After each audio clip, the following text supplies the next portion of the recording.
Cooler কিনে এটা কি হলো?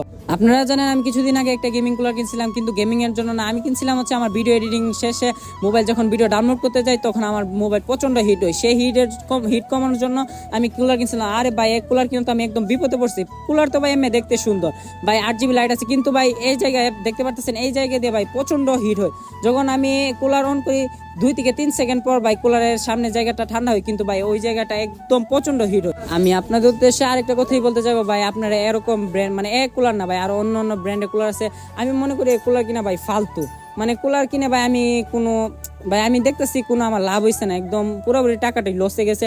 আর আমি যে কুলার দিয়ে ভিডিও করি, মানে আমি কোনো কুলার দিয়ে ভিডিও করি না, আমি সর্বপ্রথম আমার বাসার এসি রিমোটটা নিই।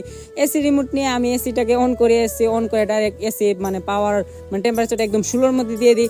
16-র মধ্যে দিয়ে ভাই আমি আমার মোবাইলটা সুন্দর করে নিয়ে নিই। মোবাইলটা নিয়ে আমি ডাইরেক্ট এসির সামনে এভাবে ধরে রাখি, আর এভাবে আমার মোবাইল মানে ভিডিও ডাউনলোড দিয়ে এভাবে ধরে রাখি, আর আমার মোবাইল একদম ফ্রি মানে ঠান্ডা গিয়ে কুলার থেকে একদম ভালো ঠান্ডা হয়। আর যদি আপনাদের পাশে এসি না থাকে, আমার মতন মোবাইলটা হাতে নেবেন, মোবাইলটা হাতে নিয়ে ফ্রিজের সামনে যাবেন, ফ্রিজের সামনে যে ফ্রিজের দরজাটা খুলে আর আপনি সোজা মোবাইলটাকে দিয়ে 5 মিনিটের জন্য ফ্রিজের ভিতরে রেখে দিবেন।